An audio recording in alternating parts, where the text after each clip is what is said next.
Selamat sore, bertemu kembali pada mata kuliah Ekologi Laut Tropis bagi mahasiswa semester 6 Program Studi Manajemen Sumber Daya Perairan.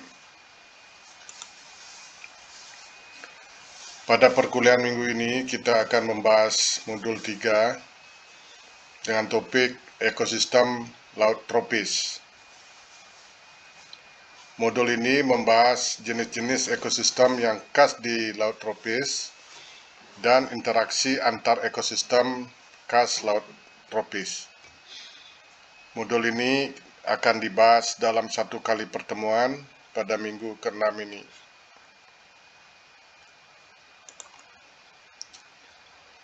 Setelah pembelajaran modul ini, mahasiswa hendaknya mampu untuk mengenali dan mendiskusikan jenis-jenis ekosistem laut tropis, kemudian mengenali dan mendiskusikan interaksi antar ekosistem laut tropis. Diskusi dalam pembelajaran modul ini dibagi ke dalam dua bagian. Yang pertama, ekosistem khas laut tropis, ada jenis-jenis ekosistem laut tropis. Dan yang kedua, interaksi antar ekosistem utama laut tropis.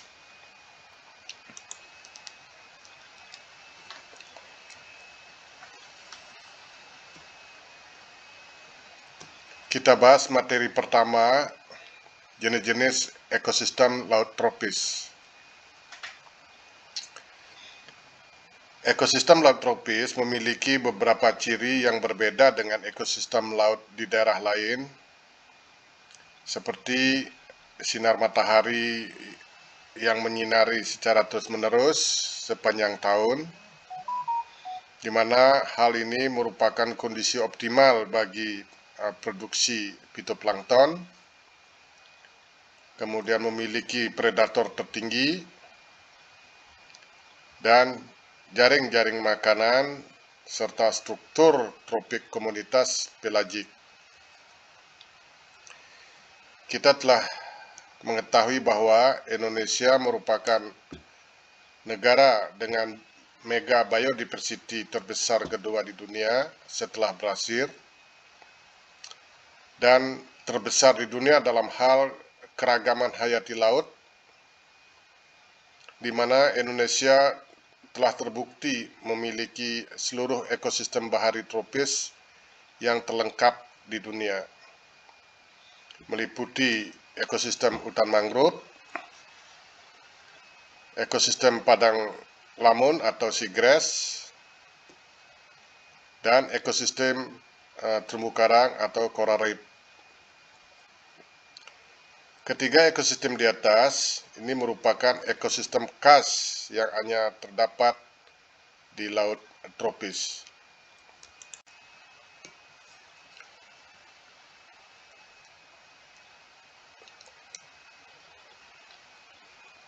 Ditinjau dari daratan menuju laut, tipologi umum dari perairan laut tropis diawali oleh ekosistem mangrove yang berada di garis pantai sampai zona litoral,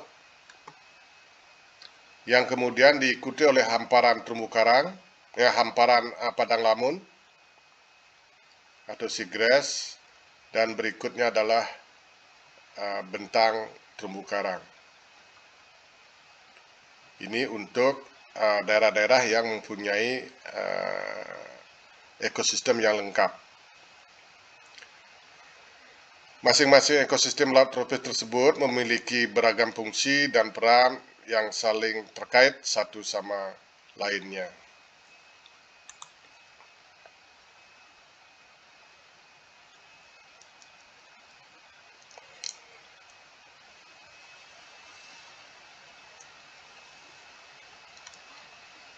Pertama adalah ekosistem mangrove. Mangrove disebut juga hutan pantai,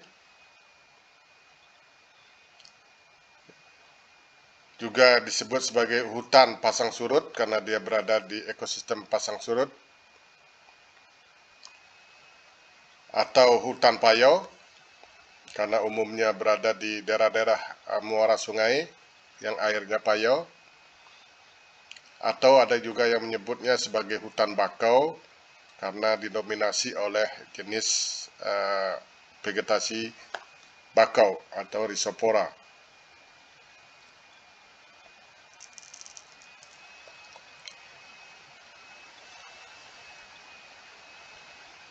Mangrove ini dapat digolongkan sebagai tipe hutan tropis yang khas tumbuh di sepanjang pantai atau muara-muara sungai yang dipengaruhi oleh pasang surut air laut.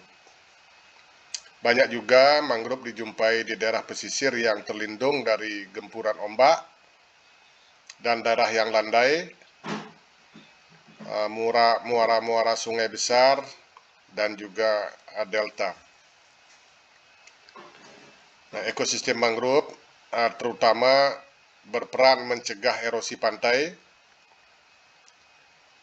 menyediakan daerah pengasuhan bagi anak-anak ikan, dan daerah memproduksi nutrien, unsur hara, menyumbang bahan organik, serta ikan dan krustase yang dewasa ke ekosistem di sekitarnya, termasuk ekosistem padang lamun dan terumbu karang.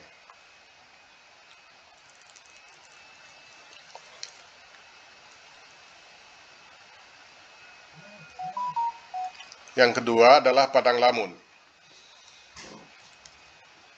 Lamun atau seagrass adalah tumbuhan berbunga yang sepenuhnya sudah beradaptasi menyesuaikan diri hidup terbenam di dalam air. Jadi lamun ini satu-satunya tumbuhan tingkat tinggi, yaitu tumbuhan berbunga yang hidup terbenam di dalam air. Lamun hidup dan berkembang di perairan dangkal pada zona litoral atau zona pasang surut sampai sublitoral. Nah, padang lamun ini merupakan ekosistem yang sangat tinggi produktivitas organiknya, jadi menghasilkan bahan organik yang tinggi. Secara garis besarnya, padang lamun berperan mengikat sedimen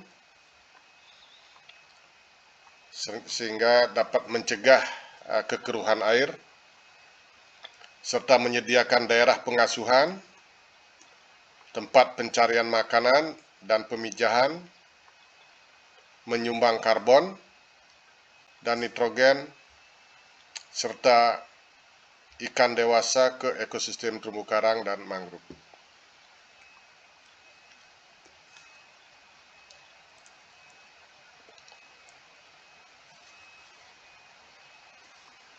Yang ketiga adalah terumbu karang.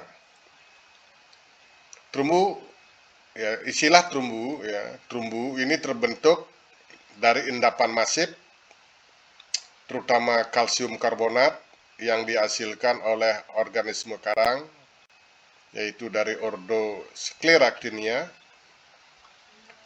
termasuk juga alga berkapur dan organisme lain yang mengeluarkan kalsium karbonat. Itulah yang membentuk terumbu. Secara garis besar, terumbu karang berperan mengekspor larva ikan dan Apeterbrata ke ekosistem sekitarnya, yaitu padang lamun dan mangrove, dan melindungi padang lamun dan mangrove dari gempuran gelombang dan arus yang kuat. Jadi ekosistem terumbu karang merupakan buffer atau penghalang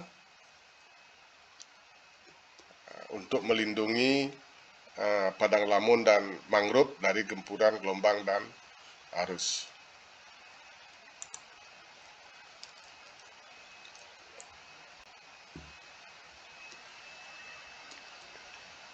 Materi kedua, kita membahas interaksi antar ekosistem laut tropis.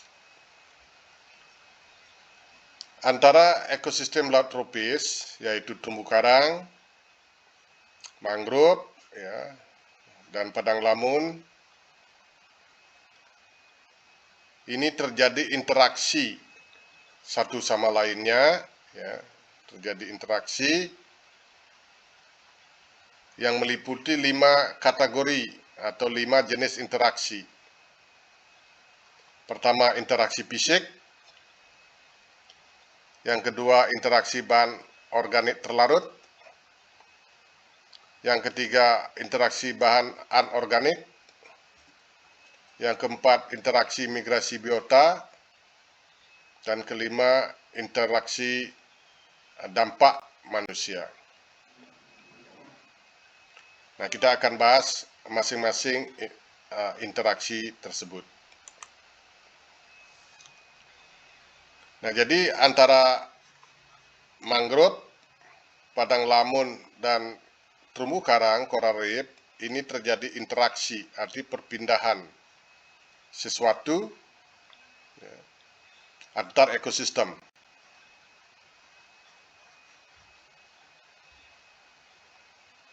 Nah, interaksi antar ekosistem ini juga sebagai salah satu penyebab tingginya produktivitas hayati di perairan pesisir.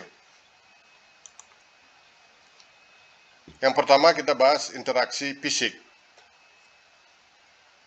Jadi terumbu karang, padang lamun, dan mangrove berinteraksi secara fisik melalui beberapa mekanisme, yaitu reduksi energi gelombang. Nah, keberadaan komunitas lamun dan mangrove ini sangat bergantung pada keberadaan struktur kokoh dari terumbu karang sebagai penghalang aksi arus dan gelombang. Jadi keberadaan terumbu karang itu sangat besar pengaruhnya terhadap eksistensi dari lamun dan mangrove. Terumbu karang ini merupakan penghalang bagi aksi gelombang dan arus yang dapat merusak mangrove dan terumbu karang dan padang lamun. Interaksi berikutnya adalah reduksi sedimen. Nah, padang lamun berperan ganda dalam mempengaruhi kedua komunitas di sekitarnya, yaitu mangrove dan terumbu karang, meliputi pemerangkap dan penstabil sedimen. Jadi padang lamun ini berperan menangkap ya sebagai pemerangkap dan menstabilkan sedimen dasar perairan. Nah, ini sangat diperlukan oleh terumbu karang agar terhindar dari sedimentasi yang bisa menutupi permukaan hewan karang dan menghalangi proses fotosintesis zooxanthella di dalamnya. Nah, dengan distabilkannya sedimen oleh padang lamun, maka terumbu karang terhindar dari proses sedimentasi yang dimana terumbu karang ini sangat sensitif terhadap sedimentasi termasuk pelumpuran yang dapat menutupi permukaan hewan karang. Yang kedua yaitu pemroduksi sedimen. Jadi padang lamun ini menghasilkan sedimen, terutama dilakukan oleh alga berkapur, epifit, dan infauna yang ada di ekosistem padang lamun, yang hasilnya diperlukan oleh komunitas lamun dan mangrove. Nah, mangrove juga sebenarnya berperan serupa dalam hal pemerangkap dan penyaring sedimen dan pencemar, sehingga sedimentasi dan pencemaran di perairan pesisir jauh berkurang. Jadi peran penting dari mangrove ini adalah menangkap atau sebagai pemerangkap sedimen dan juga penyaring pencemaran, sehingga perairan pesisir dapat terhindar dari pencemaran atau dari sedimentasi.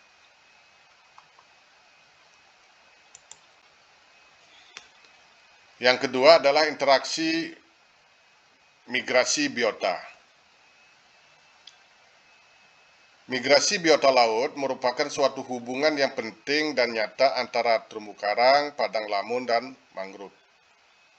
Jadi biota-biota laut ini melakukan migrasi antar ekosistem ini, dari terumbu karang ke mangrove dan ke padang lamun, dari mangrove ke lamun dan terumbu karang, dan begitu juga dari padang lamun ke terumbu karang dan mangrove. Ada dua kategori migrasi biota, yaitu migrasi jangka pendek untuk makan. Nah, tipe migrasi ini umumnya dilakukan oleh biota-biota dewasa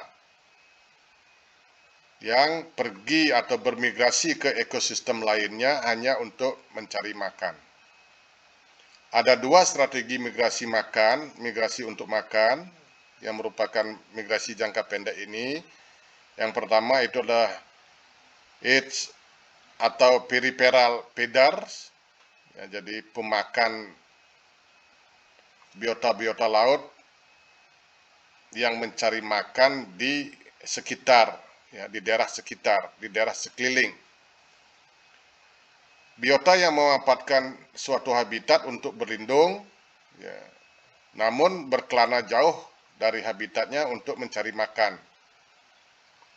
Umumnya tipe migrasi ini berlangsung dalam jangka pendek, misalnya oleh ikan-ikan Scaridae, ini semacam ikan kakak tua, dari terumbu karang bermigrasi ke ekosistem padang lamun atau ke mangrove. Kemudian tipe yang kedua, ini ada migratory feeder. Memang dia mencari makanan melalui migrasi, yang umumnya ini merupakan migrasi jarak jauh dalam waktu tertentu. Contohnya adalah ikan penghuni terumbu karang seperti ikan kakap atau Lucanidae, sering mencari makan di padang lamun saat malam hari, dan ikan barakuda atau Spiranidae yang mencari makan di mangrove pada saat pasang naik.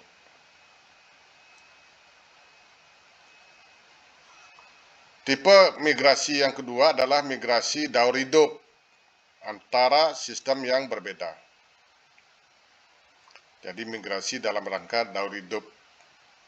Tipe migrasi ini sering dijumpai pada spesies-spesies ikan dan udang yang diketahui melakukan pemijahan dan pembesaran larva di hutan mangrove dan padang lamun. Sesungguhnya spesies-spesies ini hidup baik di terumbu karang atau bisa juga di perairan sekitarnya. Tapi melakukan migrasi ke mangrove dan padang lamun untuk pemijahan atau pembesaran larva. Hal ini dimungkinkan oleh karena di ekosistem mangrove dan padang lamun ini tersedia banyak ruang berlindung, kaya akan sumber makanan, dan kondisi lingkungan perairan yang lebih stabil dibandingkan terumbu karang. Lambat laun, biota tersebut tumbuh dan menjadi besar, sehingga ruang berlindung yang tersedia sudah tidak memadai lagi dan mereka pun bermigrasi kembali ke perairan yang lebih dalam, seperti ke terumbu karang atau perairan laut lepas. Jadi dia migrasi ke suatu ekosistem tertentu dalam fase hidup tertentu, ya, dalam fase sebagian dari fase hidupnya. Yang ketiga adalah interaksi bahan organik terlarut. Jadi antara satu ekosistem dengan ekosistemnya terjadi perpindahan bahan-bahan organik terlarut. Sejumlah besar partikel bahan organik yang masuk ke lautan berasal dari bahan organik terlarut yang berasal dari daratan yang terakumulasi dan mengeras. Sebagian kecil lainnya berasal dari detritus yang berupa dedaunan mangrove dan lamun yang membusuk. Nah, dari detritus atau dedaunan mangrove dan lamun yang membusuk ini masih berupa bahan organik, ini akan disumbangkan, arti berpindah ke ekosistem lainnya. Mayoritas partikel bahan organik ini akan dihancurkan terlebih dahulu oleh biota-biota mangrove sehingga membentuk pramen-pramen yang berukuran kecil.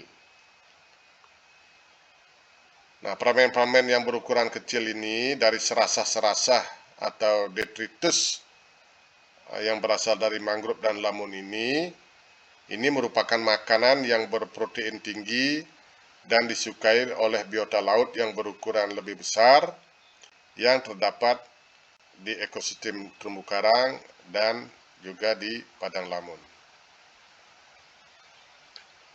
Yang keempat adalah interaksi bahan anorganik. Nah, sejumlah besar bahan-bahan anorganik sebagai hasil perombakan bahan organik yang dihasilkan di mangrove ini menyumbang ekosistem sekitarnya, seperti padang lamun dan terumbu karang sebagai unsur atau nutrien yang nanti dibutuhkan dalam proses fotosintesis. Jadi bahan anorganik yang dihasilkan dari proses dekomposisi di ekosistem mangrove ini akan disumbangkan kepada ekosistem padang lamun dan juga terumbu karang untuk proses fotosintesis di sana, terutama oleh fitoplankton maupun oleh alga atau oleh zooxanthella karang. Demikian juga bahan organik terlarut dihasilkan di padang lamun menyumbang nutrien bagi ekosistem di sekitarnya, baik terumbu karang maupun padang maupun ekosistem mangrove. Nah, ekosistem terumbu karang sendiri sebenarnya mampu dengan sangat efisien mendaur nutrien. Jadi sesungguhnya di ekosistem terumbu karang itu tidak perlu membutuhkan input bahan-bahan anorganik dari luar, dari ekosistem lainnya.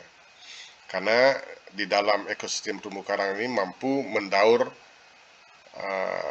nutrien secara efisien. Yang kelima adalah interaksi dampak manusia. Nah, kegiatan manusia memiliki dampak yang bervariasi terhadap ekosistem laut tropis, dari yang sifatnya sementara, artinya dampaknya temporal, ya, atau dapat diatasi secara alami oleh masing-masing ekosistem, hingga dampak tersebut bersifat merusak ya, secara permanen hingga ekosistem tersebut hilang, artinya ekosistem tersebut musnah. Nah, kerusakan yang terjadi terhadap salah satu ekosistem dapat menimbulkan dampak lanjutan bagi aliran antar ekosistem maupun ekosistem lain di sekitarnya. Misalnya hutan mangrove misalnya mengalami kerusakan karena penebangan, maka tidak ada lagi sistem yang mampu menyaring atau mengendapkan sedimen yang berasal dari daratan atau menyaring pencemar dari daratan, sehingga pencemaran ini atau sedimen ini akan memasuki padang lamun dan juga terumbu karang, akhirnya padang lamun dan karang juga mati. Nah, khusus bagi komunitas mangrove dan lamun, gangguan yang parah akibat kegiatan manusia berarti kerusakan dan musnahnya ekosistem. Jadi kalau komunitas mangrove dan lamun ini musnah, berarti ekosistem lainnya di sekitarnya pun itu bisa akan musnah. Nah, bagi komunitas terumbu karang, walaupun lebih sensitif terhadap gangguan, kerusakan yang terjadi dapat mengakibatkan konversi habitat dasar dari komunitas karang batu yang keras menjadi komunitas yang didominasi oleh biota lunak seperti alga dan karang lunak. Dengan kondisi demikian, maka kapasitas atau kemampuan dari terumbu karang untuk berperan sebagai penghalang reduksi gelombang ombak dan arus ini akan berkurang sehingga padang lamun dan mangrove juga bisa mengalami kerusakan akibat hilangnya sistem perlindungan alamiah terhadap ekosistem tersebut dengan adanya kerusakan terumbu karang. Jadi demikianlah materi pembelajaran hari ini tentang jenis-jenis ekosistem laut tropis khas dan interaksi antar ekosistem laut tropis. Untuk lebih detailnya dapat dipelajari pada modul yang telah disediakan. Kita akan ketemu pada sesi diskusi. Sekian dan terima kasih atas perhatiannya.